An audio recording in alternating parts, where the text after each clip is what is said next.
Good morning. Oh, out on the patio, enjoying some breakfast. Beautiful, beautiful day. I think we finally made over we're into May now.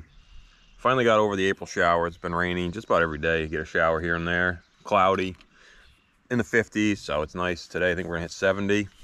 Look at this grass out here right at my front door. Looks awesome.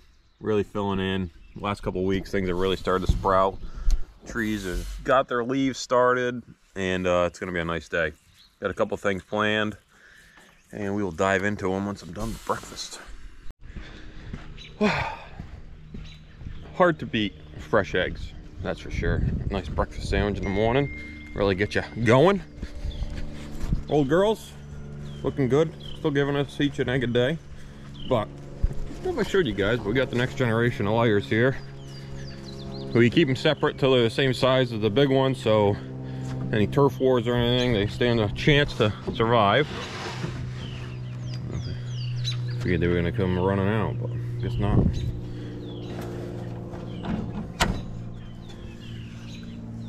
They are all perched up. I couldn't tell you what name they are. I don't know what model they are. I just build the coops and fences for them, that's about it. But so today's agenda, I need to remember the shed project we worked on, got the siding on that. We're gonna get the roof on that today. Got to get that done. Kid wants to use it, and we're gonna get the round baler out of the garage hopefully, and then go check some hay fields, make sure there's no trees in them that we haven't trimmed already. Maybe trim a couple fields, and we'll see what the afternoon brings us. I need to get the disc spine up here because we're grass looking like that. We are probably 3 weeks away from getting cutting. I'd like to be ready and not, wrenching the morning of first cutting. So sprayer, kind of hit a dead end with that at the moment. I ordered a pump online. Didn't come with a PTO shaft. The description was a 540 PTO water pump. Hook right on, chain it up, good to go. This is what they sent me. 1-inch shaft with a key on it. So I don't know if I can go from that to a 540 coupler. That's I think it was like 35 gallons a minute, or it might be way off. It could be way better. But supposedly it was what I needed. Not so much, so gotta dig into that a little bit. But to be honest with you, grass is kind of too tall right now. I mean, like I said, over the last 2 weeks, it just sprouted like crazy. We gained 6 inches over a week, basically. So spraying right now is not going to happen anyway. Fields are looking pretty good. I don't see any major problems. No major weeds busting through, but we're going to go out this afternoon, verify that. But I would like to hopefully have that ready for once they start going again, a second cut. If it's dry again, we're going to spray, try to control these weeds. So I'm going to dive into this round baler. All my pickup teeth came in. Got a new wind guard there. Gonna get those in. And I greased it all the other day. Gotta hook it to the tractor, oil it, and then gotta finish hooking up. We have to open this back door so I can finish hooking up the moisture meter sensors, and then she should be ready to go. I waxed this side, not real happy how it came out. Still a little faded, better than it was, but we'll probably get the rest of her waxed up. The disc spine doesn't fit in the shop anyway, so this could probably stay in here if it needs to, and just put the disc spine out front. We'll dig into that. I saved some money, like everything else. Our local dealers are, I get you guys down. I get our local dealers need to make money. They're paying the same bills we are, same tax bills, but they were literally triple the price on a pickup head tooth. Triple what I could buy it for. And made in the USA, not Chinese crap. I don't know. I think it came from S&H Farm Supply sent me these. I guess I found them online somewhere out of Missouri. But they were a third the price. Would that be a triple? Yeah, a third of the price of what my local tractor dealer could get them for me. So Got to shop around if we're going to stay competitive and not have crazy parts bills. But I'm going to dive into getting these in. We'll catch up with you guys after. All right, got the Massey on the round baler. Gonna finish hooking up this moisture meter today. Run this thing a little bit. Make sure it's not making any weird noises. Oil the chains, and this one's ready to wrap. Got the pickup teeth on. Wind guards on. Of course, kind of an odd color. I guess you really can't tell outside though. It's not too bad in the camera. But we're gonna button this thing up and move on to the next project. Get the meter all hooked up. Ran the wires all nicey nice. Tucked them all in so I don't have to worry about the PTO shaft getting them. They run right up into the cab, right to the monitors. I need to figure out some kind of stand to set these hoses and stuff off to the side so it doesn't get snagged up, but I'll have to look online, try to get some ideas. If anybody's got any, drop them in a comment with a picture. That always helps out. And I gotta come up with something, probably like a hook basically. You know, I gotta lock them in, but yeah, that's a pretty easy install for these moisture meter sensors. You just gotta watch. I can't see nothing now. Oh, you can see it right there. Put it in the same, one end of that is angled, so you put that in the same way that the bale forms, so the hay just flies over it and don't make a mess anywhere. But I'm gonna open this thing up, run it a little bit, grease the chains, and that should do it.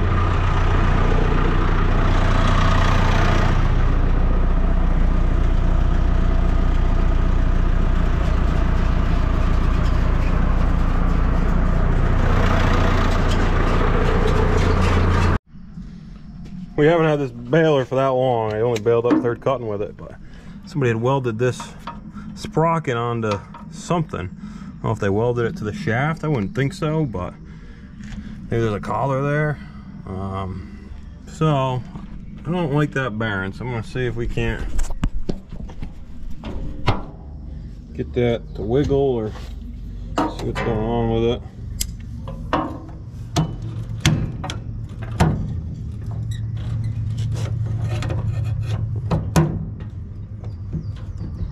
Yeah, that bearing's out.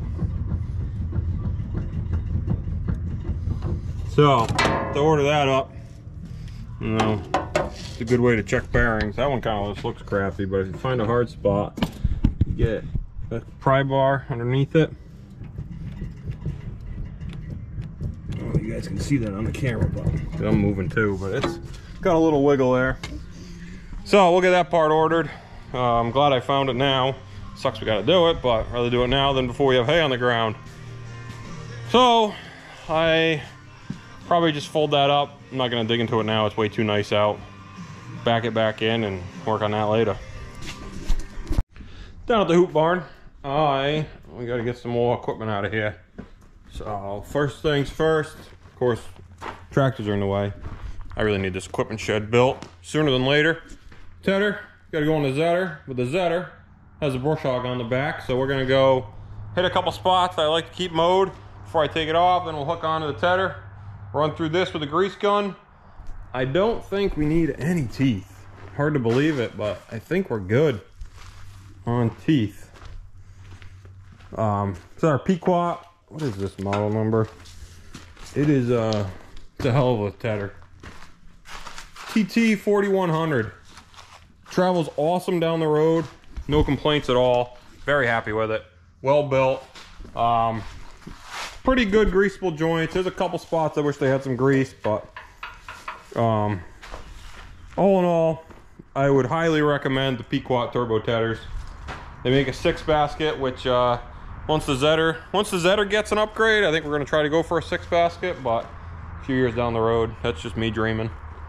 But we'll go get this thing bush hogged. This is the first time I've used it. In previous videos we did the tune up on the Zetter, put some skid shoes on it. My lights came in for the rears. I got the new ones for the front as well, but of course they were the wrong size, so still running without those covers. But this is the first time we're gonna run this thing with the new skis, so looking forward to that. And we'll get this thing going. I gotta move the big Ford. Look at the bird shit. Unreal. This thing's gonna need a bath today.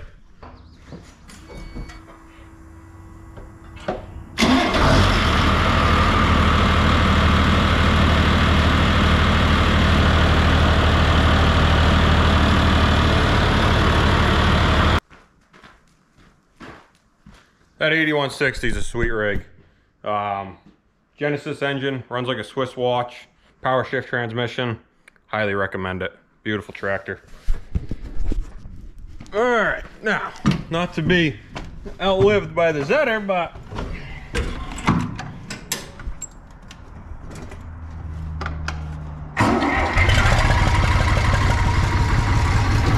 this is a Czechoslovakian watch, but still runs good.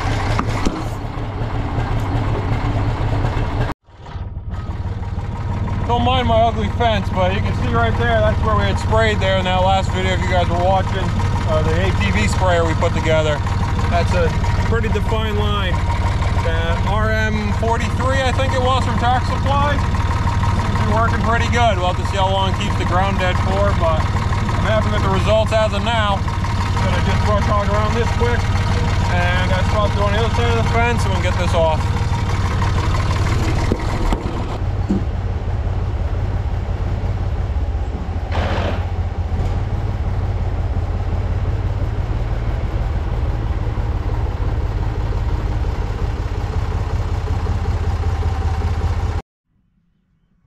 Got it half unfolded. Ooh, maybe a little loose tooth there. Loosen that up, tighten that up. But I can't believe, I got one broken there. But not missing any. Just one that needs replacing. All hydraulic fold. It's nice because there's no locks, there's no ropes to pull. I had a Surtex tether, I had a couple Kuhn tethers. I think 2 Kuhns in that. Yeah, I think those are the 3 I've had. None of them compared to this thing. The Krone, probably the comparable one, but price tag wise, that's the way to go. Nice wide flotation tires. You can pull this down behind a pickup 40 miles an hour, 50 miles an hour, no problem.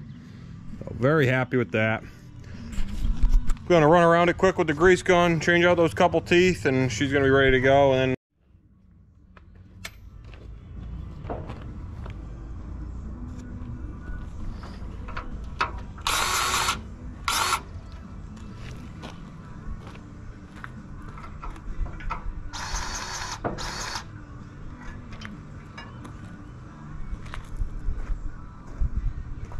got that new tether tooth on. She is ready. So get this thing unhooked back in the barn, and then we will hook on to the 1412 with the 8160 New Holland. And I'm probably not actually going to do much to that today. I got some other stuff I want to do while it's nice out. That I can kind of work on here after work when I don't need much time, and I got to order some parts. So we'll get that up here and we'll check in.